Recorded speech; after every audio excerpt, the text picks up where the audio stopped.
Hello and welcome to today's 18 Group webinar on meeting the challenges of regulatory change. My name is Sarah Underwood. I'm an editor here at 18 Group and I'll be moderating today's webinar. Our expert speakers today are Amrita Soni, Director at Deloitte, Alex Ings, Director, Global Execution Services, Product Management and Market Structure at Credit Suisse, James Bohr, Head of European Market Structure at Cowen Inc., and Jethro McDonald, AI and ML Product Manager at SmartStream Technologies. I'll ask them to introduce themselves in just a moment, but first a few tips for you if you're on the webinar. To the right of the screen, you'll see a Slido panel. There will be 3 poll questions today, so those will come up in that panel when we're about to run them. Please do tick the boxes, as we'd love to know what you're thinking about the questions we're asking and how your organization is doing in terms of reg change.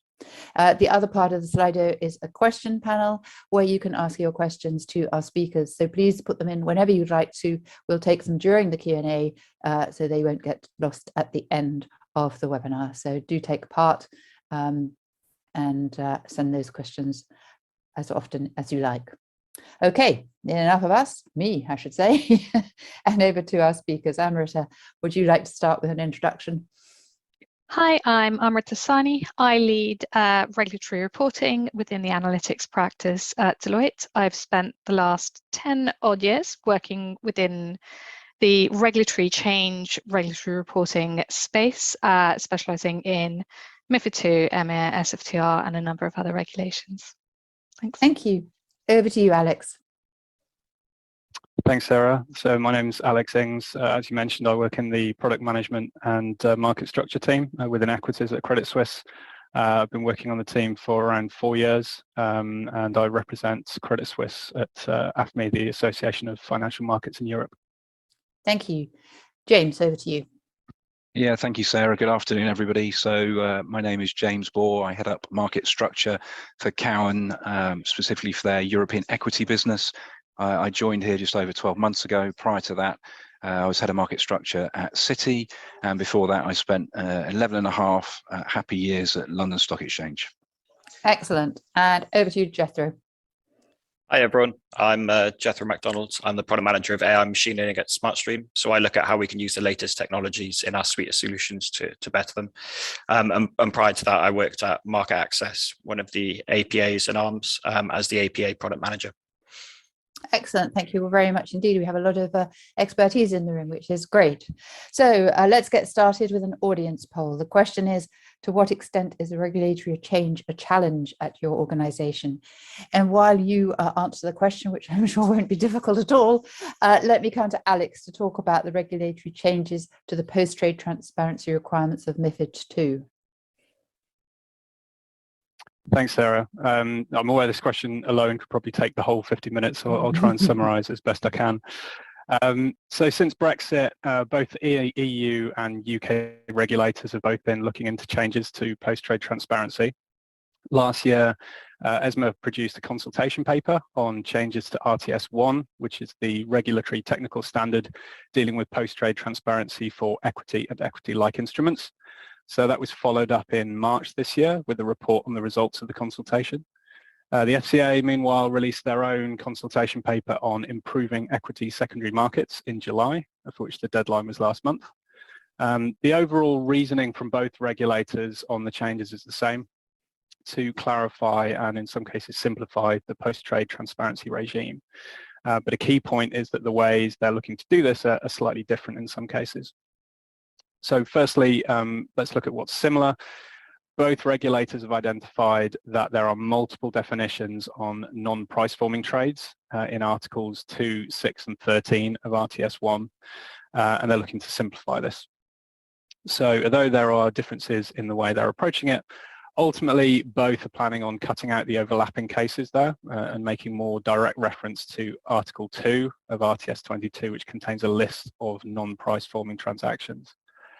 Both have also suggested removing the SI flags that look at trading above SMS, trades on illiquid stocks, and trades that have received price improvement, as they feel these don't add any further information on the price forming process.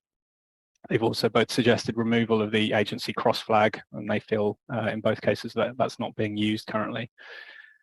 Then there are some areas where the regulators have the same aim but are taking slightly different approaches. They both want to simplify the flags for non-price forming transactions. ESMA are proposing to add new flags to cover portfolio and contingent trades, whilst removing the TNCP flag for transactions exempted from the STO, which they feel is a bit of a catch-all at the moment. The FCA, however, are almost planning on doing the opposite and using this single TNCP flag for all non-price forming trades. The FCA are additionally looking at introducing some new exemptions to post-trade transparency. Firstly, they're planning on updating the definition of give-ups and give-ins to include requests for market data, or RF&D flow, which would exclude that flow from post-trade transparency altogether. So that means that RMFMD flow wouldn't have to be reported when given up to a prime broker. They're also planning on removing inter-affiliate trades, which they describe as transactions between entities within the same group carried out exclusively as part of centralized booking for intra-group risk management purposes, and removing that from post-trade transparency. So if you have, for example, your European entity providing a risk trade to European clients, but you centralize your risk in your UK entity, the transfer of that risk between the two entities wouldn't need to be reported in the UK going forward. Then there's the concept of the designating reporter regime. So under MiFID I, when reporting off executions, a general rule existed of seller reports, with the provision for agreements to be made between firms on exactly who reports in each case. In practice, it was understood the broker will always report, as they have the infrastructure to do so, which the buy-side client doesn't necessarily. Under MiFID II, this was changed, so the reporting obligation was with the seller unless one side of the transaction was an SI. And this led to a number of firms having to become an SI purely for the purposes of trade reporting, which in turn led to a number of pre-trade transparency requirements for those new SIs. And the idea behind this designated reporter regime is first it's going to opt in to designated reporter, and the trade reporting obligation sits with them, with the designated reporter in the order chain. And that should decouple the trade reporting obligation from the SI framework and should mean that we see fewer registered SIs. This isn't something that's previously been looked at in the EU, but interestingly, in the last few months, since the FCA consultation paper, we are starting to hear that concept being discussed in the EU as well. Okay, thank you very much. Would you like to add to that, or is that pretty comprehensive? In a wider world, what do you see clients sort of thinking out there? Yeah, a very comprehensive answer from Alex. I think for me, when I went through the proposals from the FCA and ESMA, there were three main themes really that came to light. One was, as Alex mentions, they're trying to make it as consistent across the different regimes. So pre-trade, post-trade, and transaction reporting, they're trying to make it a lot more consistent as possible. The main aim of transparency is all around ensuring that firms of different sizes and all that can see pre-trade and post-trade information at almost near real-time speed. And one of the things that they're looking to address, I think, is the ability for these firms to actually be able to aggregate their data in a cleaner way and actually use that pricing data in a more meaningful manner. So there's a theme of kind of keeping things a lot more consistent, ensuring trading venues use the right names as defined in the regulation for the fields that they represent on their websites, and then also the addition of a couple of fields to help firms aggregate their data more. And then finally, I think the last one is and this has been quite a big one for ESMA, particularly since Brexit, is ensuring that the data quality that they're getting is correct. So in terms of that, they look like they're going to add a couple more fields onto the quantitative reports that trading venues will have to perform, and that's just so they can have a bit of better clarity as to exactly what's going on those transactions. So that could be a little change for trading venues. A little change. I think it's quite a lot of change. Excellent. Let's see the poll results for our first poll, if we may. Alex, would you like to comment on that? Does that seem how it should be? Absolutely, yeah. I mean, with the level of change that's being discussed, both from the EU and the UK, that makes that's no surprise to me at all. And as we'll talk about later, I think we'll go through some of the details of that and why that could be a challenge. Okay, great. Thank you very much indeed. And coming back to you, Jethro, how can firms begin to address these challenges? And do you see tactical or strategic approaches? Yeah, I think for me, I would break it down into a number of ways and kind of look at the strategy perspective of it. So some of the changes that are proposed are really around how the data is consumed and that subclassification of things like liquidity and stuff like that. So I would look at whether you can get that sort of new information from your data providers and what will be there updating their feeds for that sort of stuff. The second part I would look at is how can, there are changes from a reporting perspective where you've got to add new fields for your post trade and then also for the quantitative reports. I would look at, do you have that information readily available in your institution? And how do you go about then changing those formats? If some trading venues utilize APAs to actually publish on their behalf. So maybe you need to work with your APA and understand like when they'll be making those changes and how you can test that and things like that. So I would sort of look at it like that, two perspectives: the data element, can you get the data in, and that's also what do you need to do on your side to ensure that you're reporting correctly for the new changes. Okay, I expect our speakers have noticed, and I hope our audience hasn't, but I missed a question. So let's go back to talk about the challenges that Jethro has just resolved. So let me come to you, James, and bring you in here. And if you'd speak about the challenges and perhaps pick up again on how you resolve those challenges.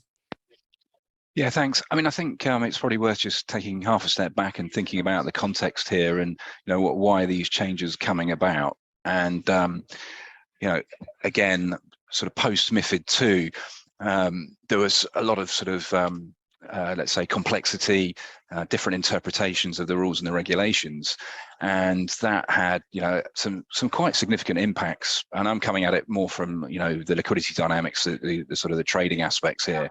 So, when you think about the actual single-sided trade reporting here, rather than the transaction reporting, first of all, who actually reports? And that was the biggest question that we had to ask ourselves. We largely got over that point, but for a period of time there was a lot of double counting, double reporting, overinflating the amount of systematic internalized business. And keep in mind the sort of the SI definition was a new definition that we were all getting to grips with, and the responsibilities, the obligations thereof in terms of both pre and post trade transparency. And as Alex then kind of took us through all of the detail there, what a great summary. I'm glad you didn't ask me to do it, by the way. But it just highlights how complex this is. And what we saw post MiFID II, again, different interpretations thereof, meaning that certain business was reported when it shouldn't have been, or vice versa. And in essence, what we then found ourselves in a position where that SI business was certainly, in my mind, overinflated. That led to greater regulatory scrutiny, and perhaps has led to where we are now, with looking at some of the proposals, sort of MiFID 2.5, MiFID 3, dare I say it, are on the back of what could be deemed as, incorrect analysis, incorrect data, because although we were all trying our very best, the unintended consequences thereof were that these numbers were inflated incorrectly. And then maybe just to sort of finish off on that point, let's not forget that from an execution from a trading perspective, the way that we would look at this, is from as we would define, inaccessible versus accessible liquidity. And if you're reporting that X% or a significant percent is inaccessible liquidity because it's traded under that SI umbrella, or in the context of over-the-counter business, that kind of determines and defines how you're going to execute client business. And there is a direct correlation there between the implicit cost of trading to the end investor and inaccessible liquidity. So these things are all linked together, and we shouldn't forget that, because obviously we can get very into the weeds, we can get very detailed about these sorts of things, but it's always the unintended consequences and the impact that has downstream. But to sort of be positive about it, clearly everything that Alex has detailed there is a reaction to that, and it's a very positive reaction that they realise that they need to make it more transparent, more visible. But let's not forget, it is complex, and if we get it wrong, there are a number of consequences, and not just specific to the execution piece, but we're all very aware of some of the public headlines around, the significant fines that some of the sell side have had to bear, by not reporting correctly. And I'm thinking aloud a little bit here, but given that Alex picked up on the sort of the designated reporter sort of proposal, the regime thereof, again, kind of makes sense, because we ended up, again, another unintended consequences being that firms were registering as systematic internalizers, sell side registering as SIs, so that they could win client business on the basis that the client would only do that business if you as the sell side would trade report that business as an SI. Again, a little bit circular, but I guess you get the point. The designated reporter regime now actually means that the buy side and the sell side are going to have to, rebadge, reflag, lift the bonnet up, do a bit more plumbing to then rework a different model. So again, we're introducing what we think are positive changes to try and solve for some of these things, but it does lead to, extra work, burden on clients. And you could argue, and I'll sit on the fence a little bit here, but you could argue we don't want to make change for change's sake that's going to create, extra work for everybody. So just bear that in mind. But yeah, maybe I'll just pause there before I take up too much more time. Okay. Alex, is there anything you'd like to add on these challenges that the transparency requirements are raising? Sure. I mean, the main challenge to me when I look at the EU and the UK proposals is the potential lack of consistency between the two regulatory regimes. So we mentioned in some areas the changes are broadly the same with subtle differences. In others, they're only being made in one jurisdiction. So that creates a clear challenge to firms' trade and transaction reporting systems. I think these are likely to have been written with a single regulatory regime in mind. May also share logic between trade and transaction reporting. So there's going to have to be a lot of work put into those systems to be able to differentiate the two regulatory regimes. And then within that potentially difference in the trade and transaction reporting models. Also in their consultation paper, the FCA has suggested a period of 6 months between finalising the new rules and firms having to be ready, which is, I think, clearly going to be a challenge for some firms. So we're talking dual reporting here for a lot of firms. Potentially, yeah. Yeah. Okay. Jethro, let me just come back to you, and in 2 sentences, just sum up some answers to these challenges that you talked about before. Data was one, and which was the other? Yeah, so I'd look to your data providers to see if you can get any of that information that's changing from them. And then I would also look at what are the reporting changes and how does that impact your firm. So, look at the different instruments that are impacted and deep dive into that. Just see how that impacts you and whether you need to make changes to your outgoing reports. Thank you. Okay, let's move on and let's take a break and run another poll question. It asks, what types of technologies is your organization using or planning to use to ease the burden of regulatory change? So while our audience does that, and please feel free to tick as many of the boxes as are appropriate to your organization, let me come back to James to talk a little bit about helpful technologies, tools, solutions, and services here, as there's a lot to cover in terms of change. What helps? Yeah, I mean, I think maybe just stepping a little bit away from the sort of the transparency and the reporting piece here. The market in Europe is fragmented. It's becoming more geographically dislocated, and therefore, from our perspective, using machine learning tools to understand where certain liquidity can be accessed, and how we then interact with that liquidity is just becoming even more critical, more crucial to the workflow, and getting that performance, that outperformance for customers and for clients. I mean, I'll let the technicians talk more specifically about the sort of the machine automation of some of the workflows around reporting specifically. But for us, the market is just becoming more and more challenging, more and more complex, and as many tools in the kit bag we can utilize to make that as efficient as we can. That's clearly the direction of travel for us. Okay. Jethro, you know a bit about this. Why don't you suggest to us some of the technologies and solutions, etc., that are helpful? Yeah, sure. So I mean, my title of AI and machine learning, that's kind of where I focus on those sort of changes. And one of the things that we've looked at, certainly from a regulatory perspective, is how can clients understand more about their data that they don't get currently right now. And one of the things that we've looked at is how we can compare firms' data with anonymously and say, look, this sort of field, this attribute might be reporting in a slightly different manner than someone else, and give them a greater insight into where they may have issues, and they can then bring that whole process into their infrastructure and workflow and make amendments, and then feed those messages straight back into their system and stuff like that. So there are quite a few technologies out there, like that there is a big thing about AI and ML being a bit of a buzzword right now, but I do think there are opportunities in certainly regulatory space where you can utilize them in a very intuitive and good way to give you kind of better results in terms of ensuring that you don't have as many reporting failures and things like that. And ultimately that will give the regulators kind of more security that what you're doing is correct. Okay, that's great. Can we see those poll results, please? And Jethro, please feel free to comment on these.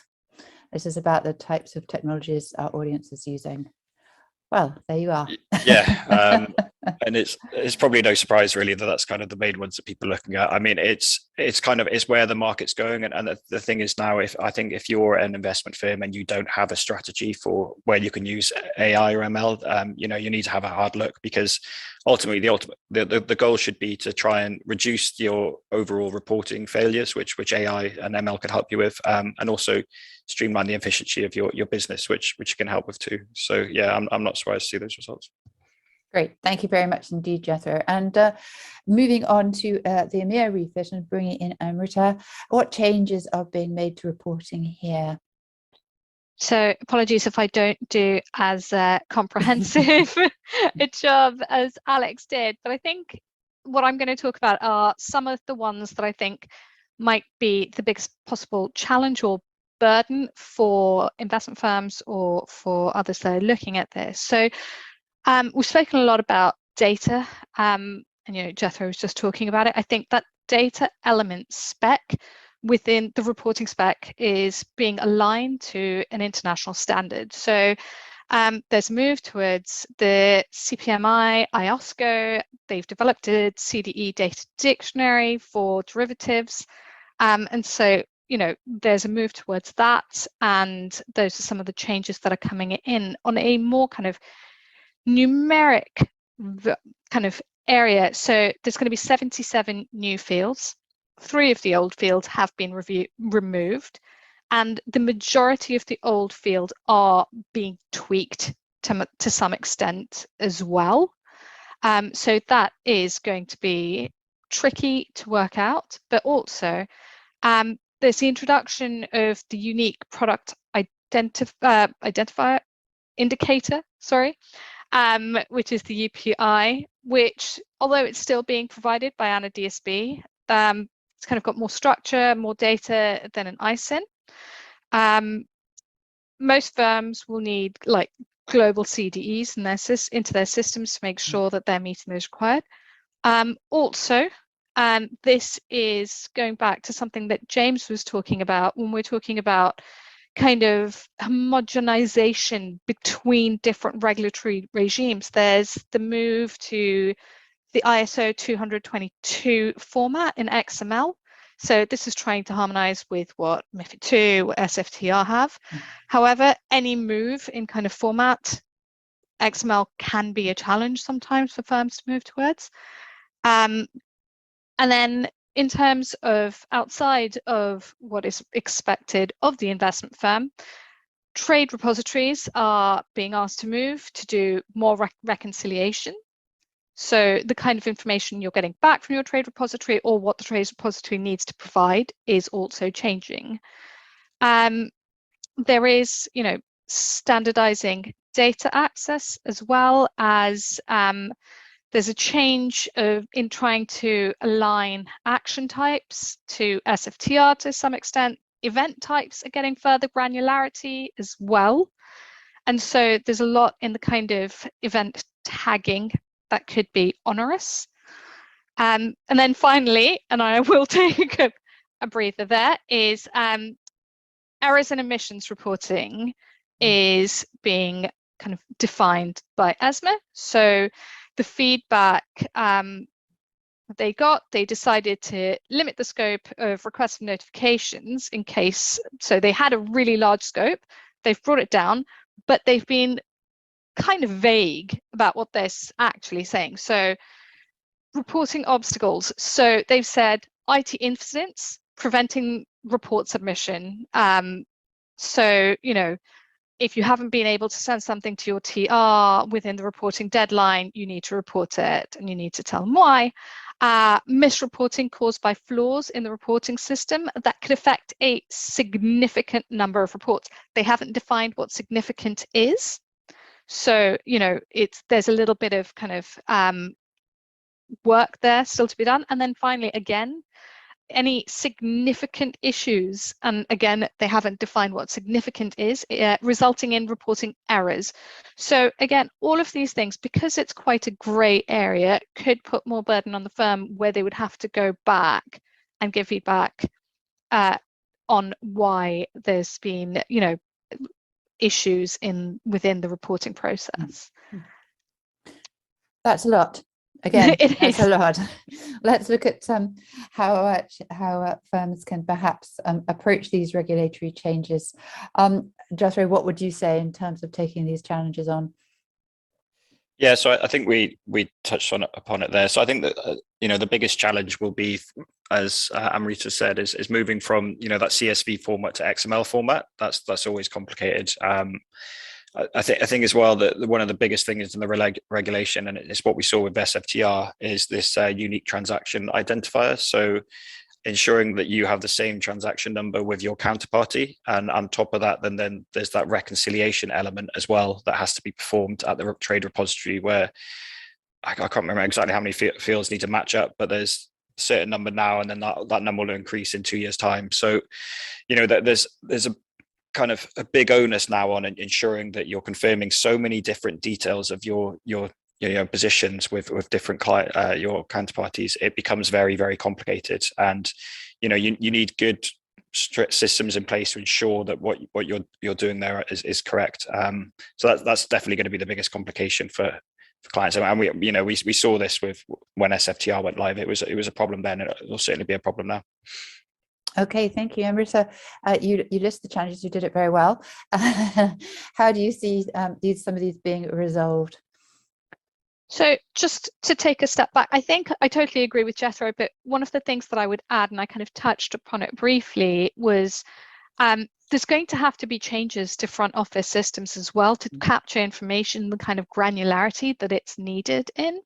So whenever that happens, it's not just your kind of regulatory reporting world that, where the impact is.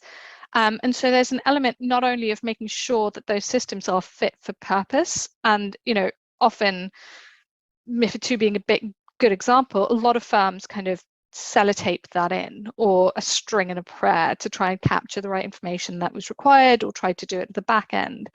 And actually being able to tag events as they're done is quite onerous. I think, how can firms kind of come up with a more structured way to manage regulatory change, I think, is something that we see quite often. So as Deloitte, we sit in a kind of, it's a little bit of a privileged space in that we get to see how a lot of different firms manage different regulatory changes. And so the one failure that we often see, and this is across the board and it's a global kind of issue, is that lack of governance and controls around regulatory change, and especially around regulatory reporting, because you have kind of silos across different parts of the bank, across different areas that are working in this space, and not having a kind of holistic approach to governance and controls means that it's going to be very piecemeal, very fragmented to try and implement these changes. And so I would say that's something that could really help. Again, data lineage, documentation. We've spoken about the fact that, you know, a lot of these regimes are trying to align across different areas. So the same data is being used in slightly different ways. And so actually having the data lineage and understanding what data is being used where can be really important. And then one of the things that we saw that was a real challenge in MiFID II, especially trade and transaction reporting, was the documentation of booking models and scenarios, and having an actual kind of library of booking models and scenarios really ease the burden of being able to work out how to perform regulatory reporting. Okay, James, can I come back to you as a practitioner to talk about how you're resolving these challenges, and again, other particular technologies that can help you here? Yeah, I think you know, from our perspective, we are a you know, an agency broker. We do everything on venue, on exchange. So the trade reporting is very much taken care of. The transaction reporting again is on us to, you know, to get right. You know, I think that really for us, and you know, what I kind of recall from the sort of first round post MiFID II is really just kind of documenting what it is that we're doing and how we're doing it, such that, you know, as I describe it, having that sort of fire certificate on the wall, so that, you know, if there is a, you know, an issue or a problem, should the regulators come knocking, that it's a very clear audit trail of you know, what it is you've done and how you've kind of done it. So yeah, look, for us, I think, again, looking a little bit more at the equity space, using that as a good example when considering the wider impacts, particularly on derivatives, which seems to be more highlighted, if I could put it that way, in respect to the sort of, you know, the refit for what we're talking about here. So yeah, I think that for us, we are somewhat, you know, reliant on third parties for that purpose, for the transaction reporting piece. At the end of the day, you know, as I say, it's bestowed upon us to get it right, and making sure that we do that prevents us from having to write sizable checks to the regulator. Okay, thank you. Jethro, sorry, bringing you in again here. Similar technology approaches and solutions, what sort of things would you recommend here?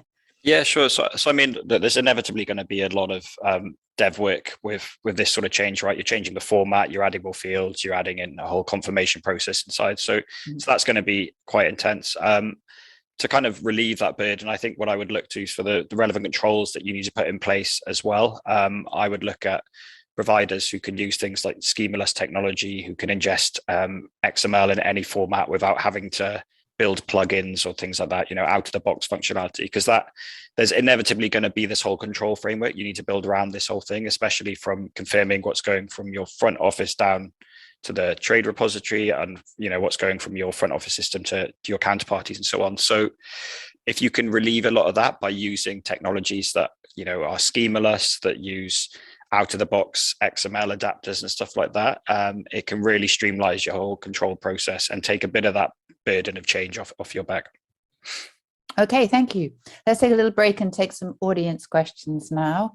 Emerita, let me come to you first with this one. It asks, what other regulations does the panel expect to be significantly changed over the next few years?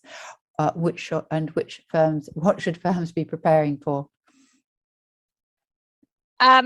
If I had a crystal ball, I would be a very rich person. No, in more seriousness, I think MiFID II will, again, in terms of trade and transaction reporting, there's not been much activity there in terms of regulators' scrutiny. So it might not be that the regulation is changing, but you might have further regulatory scrutiny coming out in that space. So actually making sure that you understand where the market is, where your peers are with in terms of the challenges that you're kind of seeing. I think that that's definitely something that is going to happen. In terms of SFTR, I don't see huge changes, but I think there will be more clarifications coming out as we're kind of moving forward with that. So there might be changes in terms of what you need to do. You may have made an assumption, made a kind of interpretation that will need to be amended. And then, yeah, I mean, let's hope we don't have a full MiFID 3.0, but it could potentially happen. I mean, there is nothing we can do but laugh at this point. Okay, fair enough. Okay, Jethro, one for you here. And it asks, please would the panel suggest how we can minimize the cost of change by working across regulations such as these? I think it's maybe a sort of data kind of question. What would you say there? How can people, make the most of what they have to try and reduce the cost? Yeah, of course. I mean, I think one of the things that we are starting to see in the regulation is that they are trying to bring in consistencies across the different regimes. How quickly that's going to happen, how easily that's going to happen is a different thing. Brexit obviously hasn't helped there. I think the key for any firm is to ensure that they have some reporting hub that they can utilize, where they can extract data in whatever new format they need, that they can add to it. They can replay transactions, positions, whatever it may be in an easy manner. That for me would be key. I know that's, having spoken to quite a few of the hedge funds and asset managers, that's not something they initially put in place because it's quite complicated, but maybe that's something they need to kind of visit if there is going to be quite a lot of regulatory change happening, which could well happen if we talk about this MiFID 3.0. So who knows? We don't know yet, but yeah, I mean, that's where I would probably look. Okay, thank you. Alex, I think perhaps one for you. And it asks, what does the panel think about outsourcing the requirements of MiFID II changes, and how could this work? Yeah, I think it's going to depend on the firm. Clearly, it depends on how much of the existing regulation you put into your own systems. If you are coming to this fairly new, I think outsourcing of that technology makes a lot of sense, especially if it's something that you haven't been involved with before. You can take the benefit of using external providers to give you that. However, I can imagine that most of the big firms who will have gone through all of this before, their systems will be very tightly coupled to their own processes. So I'm not sure how useful that will be in those cases. Okay, thank you. And can't leave the questions without putting one to you, James. This one is a very general one, but always interesting, this kind of question. And it asks, is it best to hire or train in-house to get the regulatory change and compliance people we need? This must be something that you think about quite a lot. Yeah, no, it's a good question. And I think it was a point that Amrita made that just made me think that there is an element of safety in numbers here as well. So I think there's an element of outsourcing some of those conversations to get general consensus. But I think it's really important that you have the right folks in-house that understand this stuff, understand the impact specifically to your business, because each business is a little bit different, right? And maybe going back to Alex's kind of response there, we've got to remember that the client side of our business, so the buy side, don't necessarily have the scale that the sell side have. And therefore, there is going to be a lot more, I think, outsourcing of those conversations, whether it's, working with folks like Amrita and others in order to be able to understand the impacts of their business. But ideally, if you can have somebody in a seat, whether they sit in compliance or otherwise, that, is something that understands the inner workings of your business and can then best fit that to these regulatory changes, that's clearly the better outcome. And do those people exist? Enough of them? Yeah, well, I think that is an open question. Again, I think it's becoming increasingly difficult to find those people, and I would say that it goes in sort of cycles where certain organisations may perhaps be focused on other elements of their business until it becomes not necessarily too late, but when it comes to the point that they've realised that they're going to get that knock at the door, they then prioritise those sorts of hires. Okay, fine. Thank you indeed. Thank you for your questions to the audience, and thank you to the speakers for their answers. And coming back to my questions and bringing it back in. On a wider basis that we have discussed so far, how can firms prepare for additional regulatory change? You mentioned maybe more MiFID II, you mentioned maybe SFTR. Nobody wants to be caught on the hop. How can firms be readying themselves for further change? So I think that, as I mentioned before, having your governance and controlled around how you actually strategically implement regulatory change, knowing exactly where changes would need to take place should they come in, by having your booking models, your scenarios, as James mentioned, understanding your business so that you're not caught off guard, and then also having a kind of documented view of how you have implemented past regulations as well. Is you can't work without a rule book, so there's no way you can start implementing things that haven't already been written down. But this is what I would expect, and also understanding where your cohort, your peer group is. So those regular kind of industry body meetings, etc., making sure that there are people that represent you and your interests in those meetings are also really important. Often, and I'm going to get a lot of hate for saying this probably by the regulator, but often the people that are writing the regulations don't have a day-to-day understanding of how the business may work, and so that is for your business to take to them. So when these regulations are made, they understand why something can or cannot happen, be it the kind of lack of reference data in the industry or just lack of feasibility of trying to get information across in as fast as possible, etc. Sharing of information, why it can't happen. I think that's really important. Thank you. And Alex, as a practitioner, what would you say there in terms of being ready for the future? I'd say it's twofold.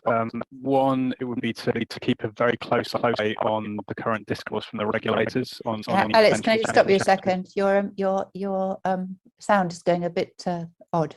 Are you too close or too far away? Let's try again. Is that better? No.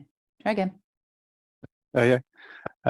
Okay, so first it would to keep a close eye on discourse from the regulators on potential changes.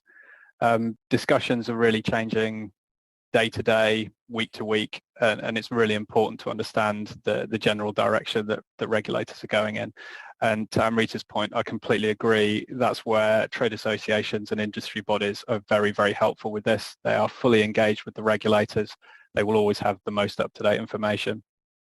And secondly, be really to understand the details of the timelines.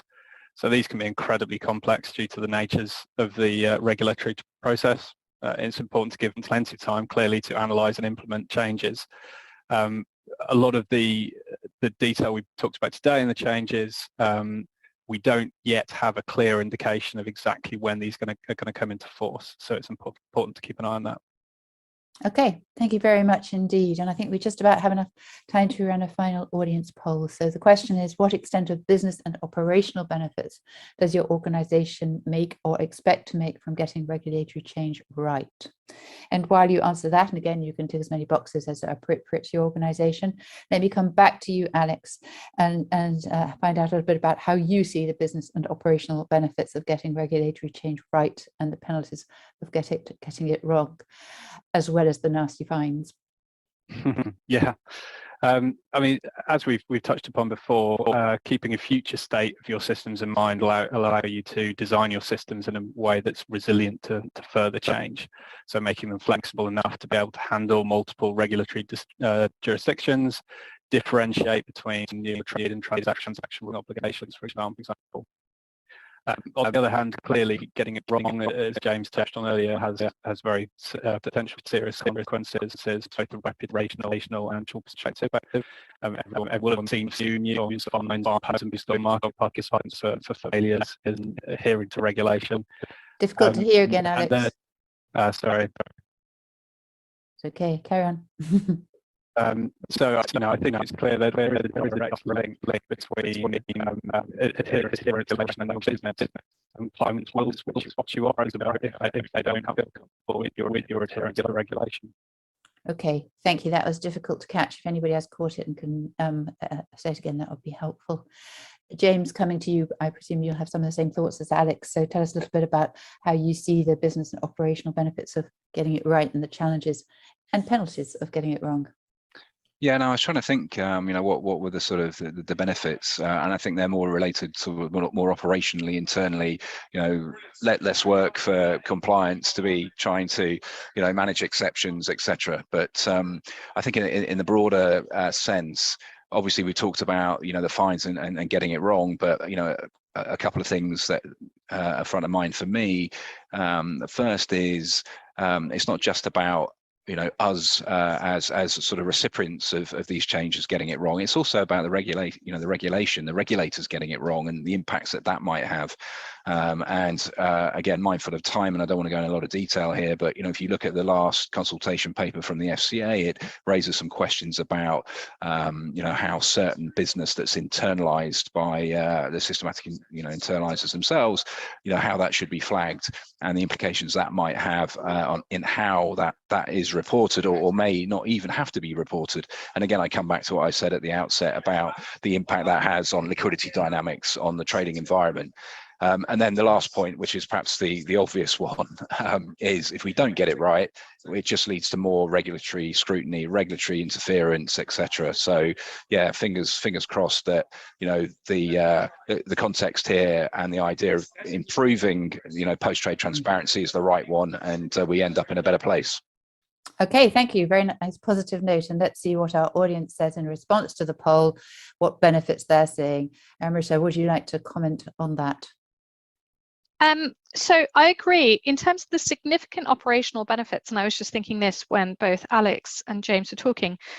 Regulatory change is often a really good excuse to look under the hood, to try and clean up any of that kind of dead wood, extra work that people are doing that they really don't need to be doing, kind of coming up with those operational efficiencies. And so that could additionally make your lives easier. It's not only that, it's also the kind of additional insight that you can get from the new data that you're being asked to create. So it could actually, it's not just operational, but there could also be some business benefit, which some of your kind of the participants agreed with as well. So I think those are the two bits that I would call out from there.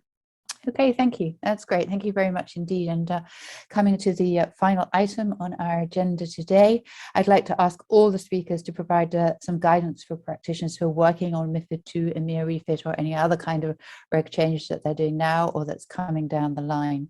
And coming back to you, Amrita, please, would you kick off here with some advice for our audience?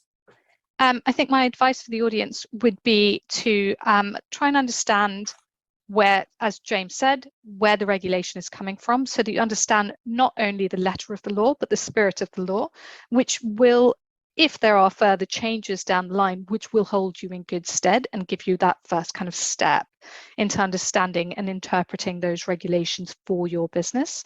I think my second kind of point would be, going back to what Jethro said, making use of the data that you have and also new data that you need to create, using the new technologies that exist within the marketplace to make this an easy process for yourself, but really trying to understand, how this is meant to be rather than just what's the easiest way forward for you, would be my piece of advice. Thank you. Alex, coming to you. Yeah, hopefully you can hear me okay now. So as I mentioned earlier, the first one would be to keep a close eye on the latest news and discussions from the regulators via trade associations and industry bodies. Secondly would be to make sure you keep your technology and reporting teams fully in the loop on any changes to ensure their readiness. And finally, and possibly the main thing, expect regulatory divergence in the future between the FCA and ESMA. Even if they do end up going in similar directions, they're very unlikely to do it in the same timelines. So you really need to be cognizant of that. Okay, thank you. Over to you, James. Some advice from you, please. Yeah, I took a different approach to answering this question on the basis that I thought I wasn't necessarily best placed to be giving guidance to practitioners who know more about this perhaps than I do. But what I thought was, given that we are still waiting for some of these proposals to be ratified, and obviously as we're very aware there's divergence between UK and Europe here, maybe just to reiterate some of the sort of the words we've heard during the session. And these are more for those regulators to hopefully hear and recognise and take on board, and that is one of consistency, transparency, and efficiency. And I think if they could help us with that, then we'd be in a much better place. Okay, and finally, coming to you, Jethro, some advice, please. Yeah, of course. So I think for me, one of the most important things you can do is look out for any of the consultation papers that the FCA or ESMA has put out there. So you can contribute to those. If there's anything that you don't actually agree with from a regulatory change, you can make your point heard, and they usually answer those questions pretty well in their response. So I would certainly look out for that. For me, one of the big things I've noticed, certainly in the reg change that we spoke about today with post-trade transparency and EMIR Refit, is there's a huge emphasis on data quality. It's massive, and it's throughout, from the reconciliations you have to do for having a unique transaction identifier and the data quality checks that the regulator does, from a quantitative reporting perspective for post-trade transparency. Just ensure that you have, really robust kind of control frameworks in place to ensure that your data quality is correct. And then finally, looking at the different technologies, and Amrita's, touched on it. There's loads of different things like APIs available now, lots of different reference data that you can tap into in real time, and look at how that could benefit you as well. Excellent. Thank you, Jethro, and thank you to all our speakers for sharing your expertise and experience. Thank you too to SmartStream for sponsoring today's webinar. Before we close, just a few 18 group items that may be of interest to you. If you scroll down your screen to additional options, you can register for our RegTech Summit New York, which we'll host on the 17th of November, or indeed our RegTech Summit APAC, which we'll host in Singapore on the 29th of November. There's also a webinar on those options about best practices for data lineage and metadata management to support evolving data operations, and you can sign up for that one too from the screen. That said, that's it for today. So thank you again to Amrita, Alex, James, and Jethro. And thank you to all of you who've taken part in the webinar. Please complete our feedback form, as we're always keen to hear your views and improve our products. Meantime, thanks again and goodbye.